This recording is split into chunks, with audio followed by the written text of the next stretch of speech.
here. So y'all can think I'm a. Bro. That ain't fair, nigga. Hey, I'm on EBT, bro.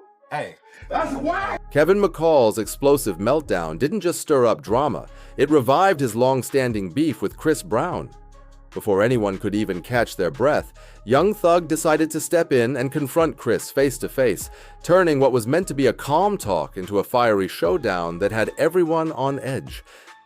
When that leaked footage from the night hit the internet, fans couldn't believe their eyes. It was raw, messy, and emotional, the kind of chaos that sends shockwaves through the entire industry. October 20th, 2025 will forever be remembered as the night R&B history got flipped upside down. At 40 years old, Kevin McCall sat down for what everyone thought would be just another chill podcast session on Back on Fig. But that 3-hour conversation spiraled into something no one was ready for. The streets, the industry, and social media lit up in seconds. Everyone wanted a piece of the story. People started calling it the breakdown that shook R&B. And honestly, they weren't exaggerating. About 45 minutes in, as the host hyped him up about his talent, Kevin's energy shifted. You could see it in his eyes. Something deep inside him snapped. And from that point on, there was no going back. The air got tense. His words got sharper. And the room felt like it was seconds away from exploding. Right there in the middle of the show, Kevin McCall did something no one could have ever predicted. He reached into his wallet, pulled out his EBT card, yeah, that's his electronic benefits transfer card, basically food stamps, and held it up on camera for the whole world to see. The moment felt heavy, raw, and real, like he was letting everyone peek straight into his pain. Why the fuck You have a testimony. Why the tell your life. Get in on But this. I witnessed it. He finna be in here and Why tell the the fuck I got an EBT card? And this is at Breezy, bro, and made 90 whatever the million, and it say KKKKK Max. Can I get 25,000 for them four songs I owe you, bro? I just want to leave, bro. Leading up to who he is. I'm not even tripping though. I got an EBT card, my nigga. Like what the bro? I can't even get nothing, bro, man. Bro, the room went silent. You could feel every ounce of emotion spilling out of him. It was heartbreaking to watch. The man who once helped create some of the biggest R&B hits of the 2000s and 2010s was sitting there, completely vulnerable, tears running down his face, and the world couldn't look away. It was the kind of moment that hit you right in the chest, leaving you torn between sympathy and shock. This was the same dude who had written Grammy-winning records, made hits that filled clubs, and contributed to tracks that made millions. Now he was admitting he needed government help just to buy food. He kept it 100, saying he was behind on $2,000 a month in child support for his daughter Marley with his ex, Eva Marcille. Then came the real gut punch. He confessed he hadn't seen his kids in over a decade. Through tears, snot, and pure heartbreak, Kevin started speaking from the soul. He admitted to battling dark thoughts and feeling like he had nothing left. Then, in a trembling voice, he made a direct plea to Chris Brown. "Give me the $25,000 you owe me for those 4 songs." He claimed the unpaid royalties could total nearly $3 million, saying an invalid CBE deal had finessed him out of what was rightfully his. The confession left fans stunned and the internet blazing with reactions. Kevin McCall laid it all out with brutal honesty, pointing out the wild contrast that had everybody talking. While Chris Brown was lighting up stages across the globe on his Breezy Bowl 20 tour, pulling in nearly $100 million in ticket sales and performing tracks McCall helped write, Kevin was out here swiping an EBT card and ducking people in grocery stores just to avoid the shame. That visual alone had jaws dropping everywhere. In my name. Me and Heather, look. Me and Heather went to the county building together. On my mama, together. We went to the county building together, bro. Like, damn. It was a tough reality to face. The man who once stood in studios creating platinum records was now struggling to keep his head up, while his former collaborator was performing those same hits in front of packed arenas. The clip from that moment went insanely viral, no cap. Within hours, it was flooding every corner of the internet, Twitter, TikTok, Instagram, you name it. The video was everywhere, pulling millions of views and sparking non-stop debate. One repost from a My Mixtapez on Twitter alone hit over 9 million views, and the comments section was pure chaos. The streets were split in half. Some people felt real sympathy, saying he was a man broken by the system, a victim of the darker side of the music industry, where loyalty fades the moment the money stops. They called it a lesson in how fame can vanish overnight, but others weren't buying it. They said he was facing the consequences of his own actions, a man who'd burned too many bridges, made too many enemies, and now wanted pity instead of accountability. It was messy, emotional, and impossible to look away. Then, just when everyone thought the situation couldn't get any wilder, someone unexpected entered the mix. A person with enough clout, cash, and history with both sides to maybe make peace or make things explode even further. Young Thug, fresh out and full of energy, stepped in on October 21st, 2025, ready to shake things up and change the whole narrative. Kevin McCall's breakdown had the whole internet spiraling. The moment was still fresh when Young Thug hopped on Twitter and dropped a post that stopped everyone in their tracks. He wrote, "Kevin McCall, hit me, my bro. I'll give you the $25,000 you need, and I know CB would give it to you too. Bro, he a real one? Ends is busy sometimes, brother." That single tweet sent shockwaves through the culture. It was bold, unexpected, and full of heart. What made this move so powerful was how real it felt. First off, Young Thug wasn't talking about sympathy or clout. He was offering to personally hand over the $25K that McCall said he was owed. Real money, not internet talk. Second, he did it publicly for the whole world to see. That meant both Kevin McCall and Chris Brown were suddenly in the spotlight again, with every fan and media outlet watching closely to see how they'd respond.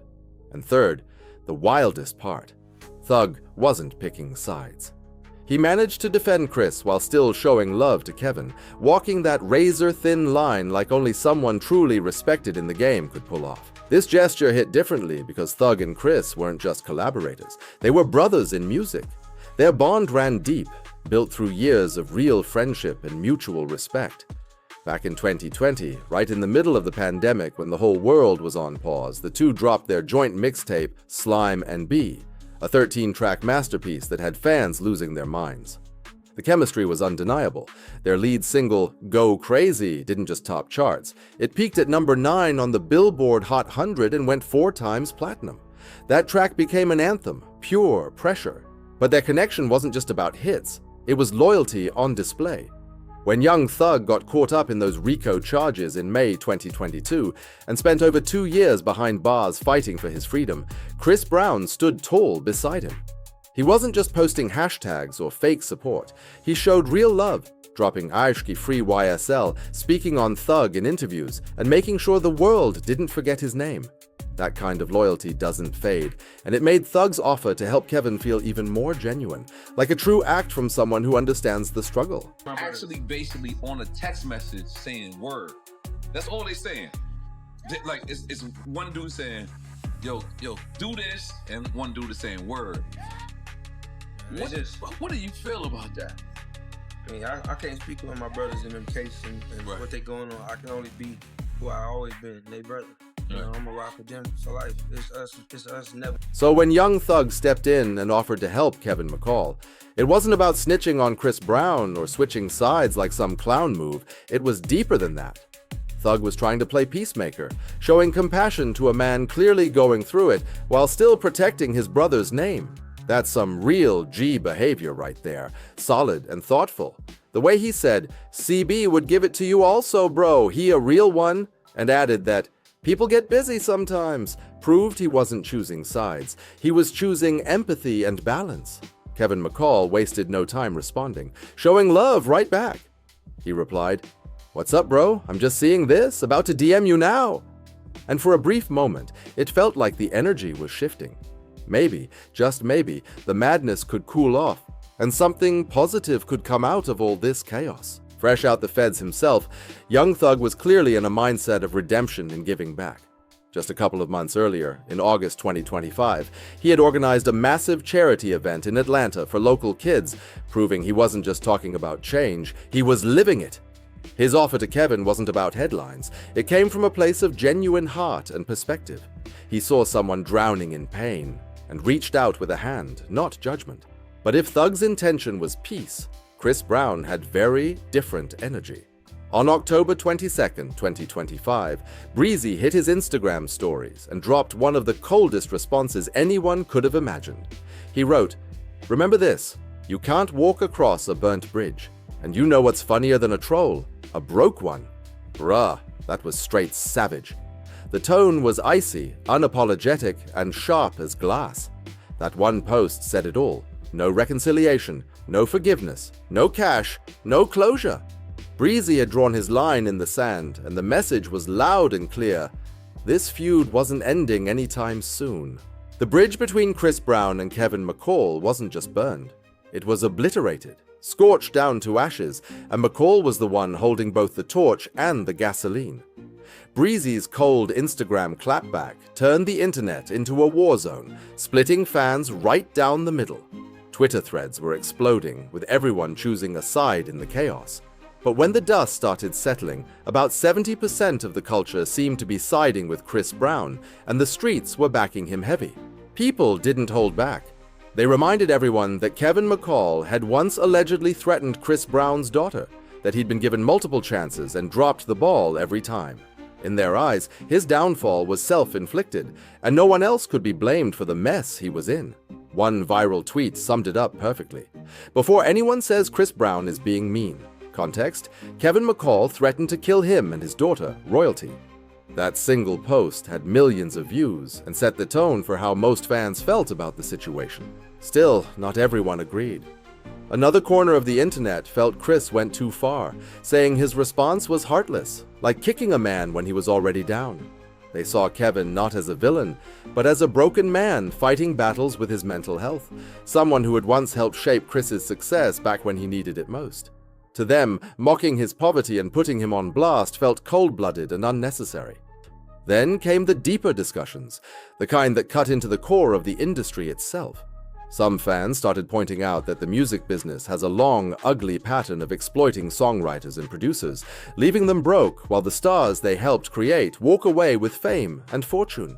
They argued that regardless of Kevin's personal issues or reckless behavior, if he was owed money, he deserved to be paid, period. That wasn't pity, that was business. But to really understand how it all came to this, the tears, the online wars, the public humiliation, you have to rewind the story. Before the heartbreak, before the fame, before the meltdown, there was a brotherhood. Two young dreamers trying to survive in an unforgiving industry, building something powerful together before it all fell apart. That breaking point came on March 9th, 2016, when Kevin McCall finally decided he was done suffering in silence. He was tired of biting his tongue while watching the industry move on without him. So he took to Twitter and fired off the tweet that reignited one of music's most bitter feuds. Chris Brown, we need to sit down and handle this business. That message didn't just spark a conversation, it lit a fuse that would burn for years. Kevin McCall had finally reached his breaking point. He fired off another tweet saying, "I tried the adult business route. I feel my kindness is being taken for weakness." That message wasn't just words, it was a bold public call-out, a line in the sand for everyone to see. McCall wasn't chasing clout or trying to stir drama for attention. He was demanding accountability. He wanted his respect, his royalties, and his place at the table after years of what he believed were broken promises and shady business moves. The kind of industry politics that quietly ruined careers behind the scenes. But if McCall expected Chris Brown to pull him aside for a grown man conversation or to offer peace, he was about to get hit with a brutal reality check. The very next day, March 10th, 2016, Chris Brown unleashed a furious Instagram rant that left zero room for misunderstanding. It was savage, personal, and public in the worst way. Breezy made it crystal clear he wasn't backing down, not even a little. In that now infamous post, Brown went off, calling McCall a bottom feeder, and then dropped a threat that froze everyone in their tracks. He said, "Keep messing with me and you won't be able to walk, let alone sing again." That line hit like a lightning bolt. It wasn't just beef anymore. It was a veiled threat, the kind that sent shivers through the industry. And coming from someone with Chris's reputation for volatility, fans instantly knew this wasn't for show. The tension was real and things were getting dangerous. The situation flipped from business to personal overnight, and the culture knew it. Chris Brown, despite being one of the most talented artists alive, had a long public history of anger issues, and this just added fuel to that perception. People were shocked, but also glued to the drama. Meanwhile, McCall tried to play it cool, or at least make it look that way. He took to Snapchat, posting, "I'm Chris Brown's #1 fan, actually." Whether that was sarcasm or an emotional mix of hurt and loyalty, nobody really knew, but it spoke volumes. Here was a man who once saw Chris as a mentor, even calling him his little brother, now being publicly threatened by the same person he helped build up. That hurt ran deep, but instead of dying down, things only got pettier. The back and forth stretched throughout 2016, with McCall switching between begging to be released from his contract and praising Chris's talent like he still couldn't let go. It was confusing, emotional, and messy, like two brothers who'd built an empire together, only to tear it all down in front of millions. The more they clashed, the clearer it became that this wasn't just business beef anymore. It was betrayal mixed with pride, and neither man was ready to bow out. What followed between Kevin McCall and Chris Brown was a wild, twisted dance between anger and nostalgia, betrayal mixed with brotherhood that neither of them could truly walk away from. It was the kind of toxic bond everybody's seen before. Two people who once rode for each other, now locked in a cycle of pride and pain they couldn't escape. By June 2016, the tension had reached a boiling point, and McCall decided to take things to wax, dropping a diss track called Baruch, a slick play on the name of Brown's ex, Karrueche Tran. The streets went crazy when it dropped. Later, McCall kept it real and admitted that he used Karrueche's name on purpose, just to get under Chris's skin. It was pure pettiness, cold, calculated, and personal. That move proved just how far their relationship had crumbled, from brothers in the studio to straight-up enemies trying to wound each other in the spotlight. Every verse felt like a jab at their past, and fans could tell this wasn't just a lyrical spar, it was war. Then came December 11th, 2017, the moment things hit an entirely new level. McCall posted a now infamous Instagram video calling Chris out directly for a one-on-one fistfight. He didn't hold back. He even called Chris out for bringing weapons to fights instead of handling business man-to-man. In his words, Chris was talking tough but couldn't back it up in a fair one. The post was wild, raw, and emotional, like someone desperate to prove a point after years of bottled rage. The internet went nuts. Fans couldn't believe how far things had gone. But McCall wasn't done. He decided to make a statement that would go down as the final symbol of their broken brotherhood.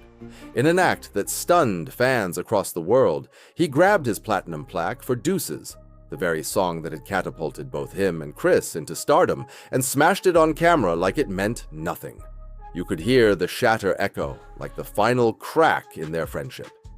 As the pieces hit the ground, McCall coldly captioned the video, "Deuces to my past." It was bitter, poetic, and tragic all at once, the death of everything they'd built together. Chris Brown's response, just two emojis, one with a straight face, one crying tears of laughter, no caption, no rant, just cold, dismissive energy. That tiny reaction probably cut deeper than any insult could have, because sometimes silence and a smirk say more than words ever could. The feud had officially crossed a line that neither of them would ever come back from. Chris Brown's two emojis hit harder than any diss track ever could. It was the ultimate insult in hip-hop culture, a cold message that said, "You're not even worth my words, my energy, or my time." That silent response sliced deeper than anything McCall could have prepared for, and it pushed him to a point of no return. That's when Kevin McCall made the move that destroyed any chance of reconciliation forever, burning the bridge completely to ashes. On January 6, 2018, McCall jumped on Twitter and unleashed a series of posts that left the entire culture stunned. Even people who had followed their feud from day one couldn't believe what they were reading. His words were shocking, crossing every possible boundary. He wrote things that sent a chill down everyone's spine, saying that Chris Brown and his seed would be in a casket if he had anything to do with me being shot. He didn't stop there, continuing, "Stop playing with rumors or I can't promise CB will make 29. I kept him alive for 7 years now in LA. Let's be absolutely clear about what went down here. McCall didn't just threaten Chris Brown, he brought Brown's daughter, Royalty, into the crossfire. She was only 3 years old at the time, an innocent child who had nothing to do with their issues. Referring to her as his seed, McCall crossed one of the most sacred, untouchable lines in both street culture and life itself. Those words were beyond reckless. They were unforgivable. The internet erupted instantly.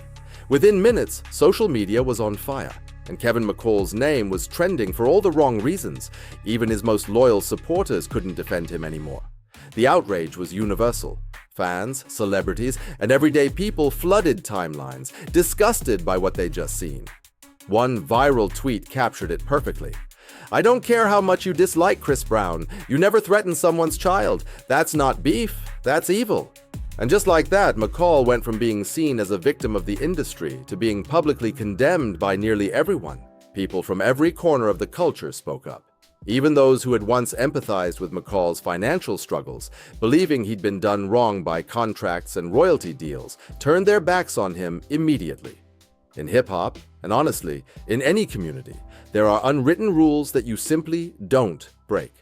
And threatening someone's kid? That's the top of the list. That's not street. It's taboo. It's off-limits. Period. Realizing the storm he'd caused, McCall tried to walk it back, scrambling to do damage control. He claimed he was quoting Bible verses, saying eye for an eye, and even tried to flip the narrative by insisting that he actually loved Chris and his daughter, saying he'd kill for them, not kill them. But it was too late. The damage was done. The internet wasn't buying the excuse, and the culture had already decided. The line had been crossed, and there was no coming back from that. Kevin McCall tried to backpedal, insisting that everyone had misunderstood him, that his tweets were just hypothetical warnings about the dangers of spreading rumors. But let's be real, nobody was buying it. That excuse fell flat instantly. The damage was already done, and it was irreversible. Whatever sympathy McCall had earned, whatever legitimate claims he had about unpaid royalties and shady contracts, it all vanished overnight. Those disturbing tweets completely overshadowed everything else. The public didn't see a mistreated artist anymore. They saw someone spiraling out of control. By crossing that line and dragging Chris Brown's daughter into the mess, McCall had handed Breezy the moral high ground on a silver platter. Now, no matter what McCall said about being wronged, Chris had every reason to cut ties completely. And he did. There would be no phone calls, no peace talks, no "let's fix this." Their brotherhood was dead. But McCall's behavior didn't stop there. In 2019, he doubled down with yet another shocking outburst, this time going on a rant where he wished Chris Brown's fans would commit suicide. The internet couldn't believe it. The backlash was instant and brutal. It wasn't just another bad take. It was self-destruction in real time. Fans who once rooted for him couldn't defend him anymore. Each rant, each reckless post just dug the hole deeper. What people saw now was a man consumed by pain and frustration, his bitterness turning toxic, eating away at his own career, his relationships, and his reputation. The same energy that once fueled his creativity had twisted into something self-destructive. Every bridge he'd ever built was now burned to ashes. Through it all, Chris Brown stayed mostly silent, moving different, calm, and strategic. He didn't have to clap back or feed into the drama. McCall was doing enough damage on his own without Chris even lifting a finger. Fans noticed that silence too. It was power. It was control. Breezy was letting his success do the talking.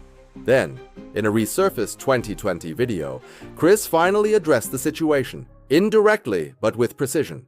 His tone was casual, almost dismissive, but the message cut deep. He said, "If he wrote all these songs he claiming he wrote, why he ain't write no more?" The line was simple but devastating. It questioned McCall's entire narrative and hit right where it hurt most. That one comment highlighted the truth that everyone could see. While Chris Brown's career kept climbing, platinum albums, sold-out world tours, Grammy wins, Kevin McCall's career had completely stalled. His 2017 album never took off, his buzz faded, and his reputation was buried under controversy. It was painful irony. The man who helped create hits that changed R&B was now a ghost of his own potential, watching from the sidelines while the world kept moving without him.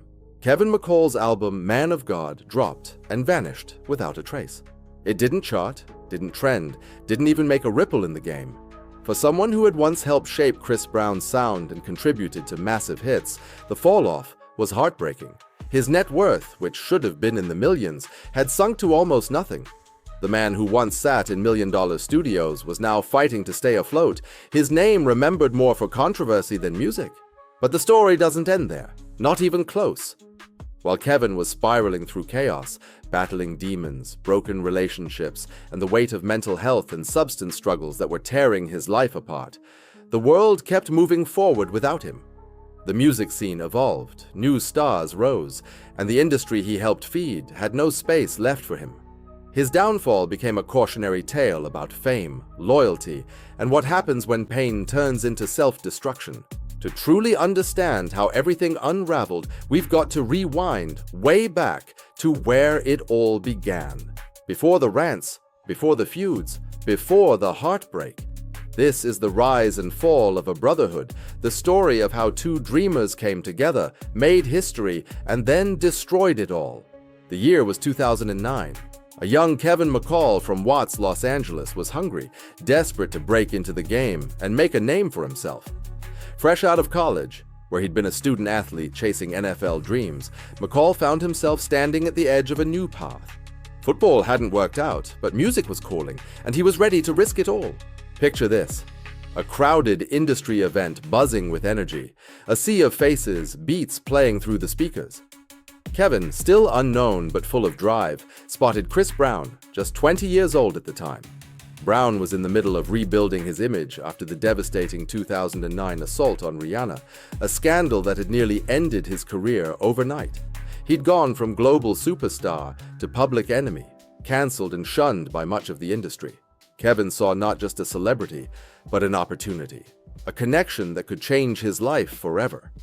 In what he'd later describe as a moment of raw determination and hunger, McCall decided to shoot his shot, setting off a chain of events that would link his name to Chris Brown's for over a decade in ways no one could have predicted. Kevin McCall wasn't about to let his dream slip away. In a move straight out of a movie, he literally pinned Chris Brown against a wall to pitch his demos, refusing to take no for an answer.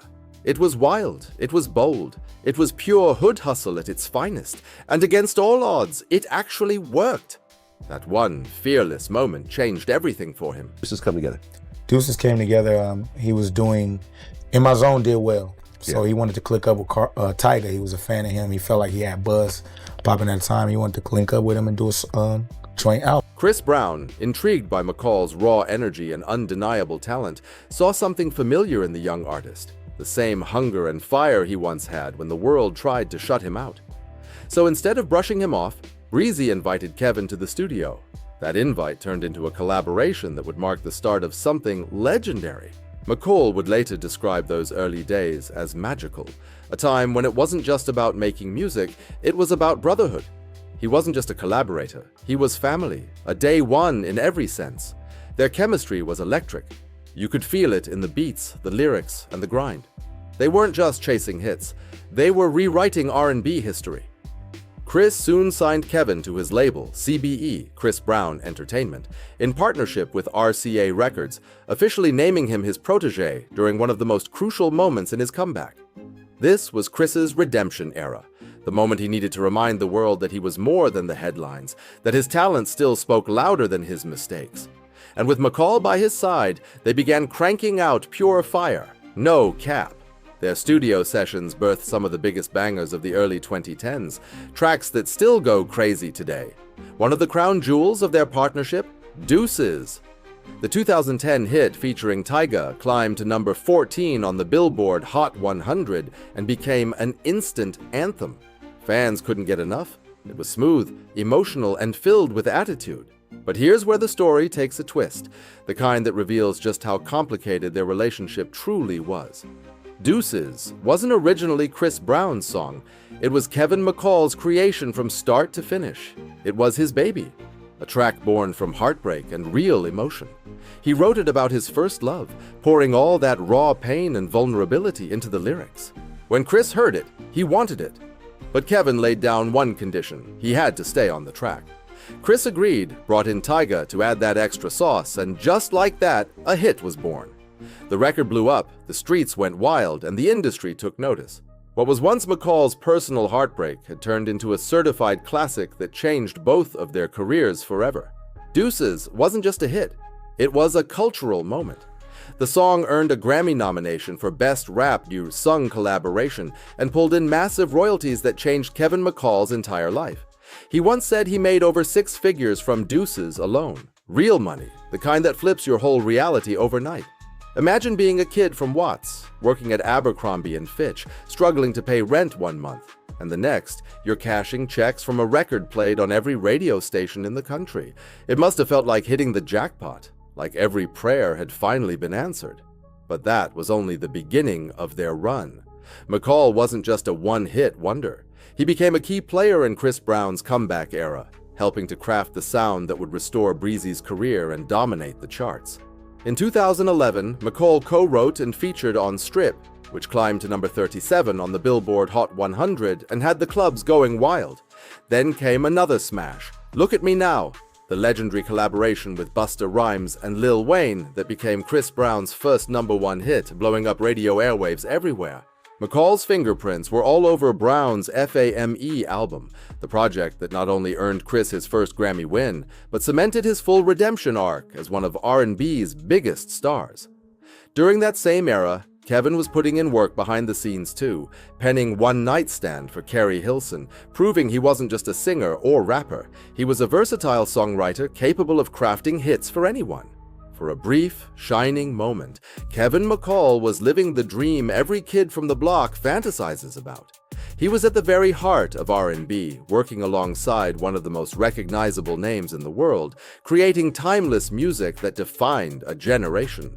Their songs were everywhere: clubs, radio, cars cruising down city streets. Chris Brown often referred to McCall as his big brother in interviews, and their studio sessions were legendary, filled with laughter, creative chemistry, and genuine brotherly love. They had what looked like an unbreakable bond, the kind forged through long nights in the studio, late talks about life, and the shared hunger to prove something to the world. But behind the fame and the flashing lights, cracks were starting to form. Small at first, then growing deeper with every passing year. Those cracks weren't just creative differences. They were the fault lines of ego, control, and identity, and soon they would split everything apart. By 2013-2014, the first real signs of trouble started showing.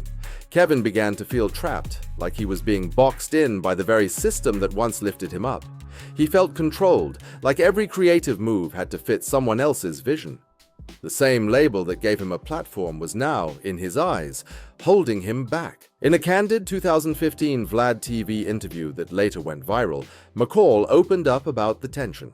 He revealed that Chris Brown wanted him to push a grown, sexy thug image, a vibe that just didn't sit right with who Kevin really was or how he wanted to be seen. He wasn't trying to copy anyone or fit into a mold. He wanted to build his own lane, his own sound, his own identity. That creative tug-of-war between them marked the beginning of the end. The world saw two stars shining. But behind the curtain, their bond was quietly breaking apart piece by piece. The breaking point between Kevin McCall and Chris Brown didn't come from some big public feud or wild betrayal. It started with something that, at first glance, seemed small. But in hindsight, it was the spark that lit a fire neither man could put out. It was 2014, and what happened next would send their entire relationship spiraling out of control, like dominoes falling one after another. Here's how it went down. Keke Palmer, yes, that Keke Palmer, the one who's become a pop culture icon and meme queen, reached out to Kevin McCall as a fan. She wanted to collaborate on some music with him. For McCall, this was huge. After years of being in Chris Brown's shadow, he was eager to prove he could stand on his own and carve out his own identity in the industry. So when Keke hit him up, he jumped on the opportunity instantly. No hesitation, no second thoughts. They linked up, vibed in the studio, and created a track called Shorty Want a Ride. McCall was ecstatic. He even shot a video for it, convinced this collab would be the push his solo career needed to finally take off. But the excitement didn't last long, because Chris Brown wasn't feeling it at all. According to McCall, Chris called him directly and made his displeasure very clear. He didn't sugarcoat a thing. Brown reportedly told him straight up that he thought working with Keke Palmer was a bad look. From Chris's perspective, her wholesome, Disney-connected image clashed with the tougher, street-savvy vibe he wanted his roster to represent. To him, the collaboration didn't fit the brand, and that's where the tension exploded. But make no mistake, this wasn't just about music. It was about control and power. McCall claimed that during that heated phone call, Brown threatened to ruin his career, to make sure no label or exec would ever work with him again. Basically, he was talking blackballing territory, and that's something Kevin couldn't let slide. See, McCall was from Watts, born and raised in the streets where respect is everything. You don't let anyone punk you or treat you like you're disposable, and to him that call crossed the line. It wasn't just business, it was personal. It was a violation of the code, and it changed everything between them. From that moment, Kevin stopped seeing Chris as a brother. He started seeing him as a boss trying to control his every move. And to make things worse, McCall began suspecting that Brown's manager was working behind the scenes to sabotage his solo career, allegedly blocking his projects, shutting down his ideas, and cutting off opportunities before they could happen. That kind of betrayal hit deep. Meanwhile, the money situation was starting to sting more and more. Despite Deuces becoming a timeless hit, still racking up over 500 million streams on Spotify to this day, McCall claimed he never got the royalties he was owed. He said he wasn't seeing his fair share of the pie, and the numbers weren't adding up. According to him, the publishing deal he signed under Chris Brown's company was exploitative, trapping him in bad terms that he didn't fully understand when he signed. Kevin admitted he was young, hungry, and desperate for a shot, so he didn't have proper legal representation back then. He said the paperwork was filled with confusing clauses that locked him into a deal where he basically gave up control over his own creations. By the time he realized what was happening, it was too late. The system had him boxed in. His situation with RCA Records, which had been set up through Chris's connections and influence, also started to crumble fast. McCall described it as a grimy setup where nothing ever added up. He claimed he wasn't even listed on RCA's official artist page, and his project budget mysteriously vanished, spent on outside producers he never asked for, even though he was a producer himself. To him, it felt like a setup, a system built to keep him quiet, sidelined, and stripped of credit for the music he helped create. That Keke Palmer collaboration might have looked small from the outside, but for Kevin McCall, it was the moment that pulled the curtain back on how broken things really were behind the scenes. What started as a simple creative disagreement turned into an all-out power struggle, and from there, everything began to unravel. Kevin McCall's career became a maze of broken promises and shady industry politics, deals that looked good on paper but fell apart in reality. The deeper he got, the more he realized how easily people in power could twist the game. It was the same story heard time and time again in the music business. Verbal promises that never turned into paperwork, handshake deals that disappeared overnight, and contracts filled with fine print designed to keep artists powerless.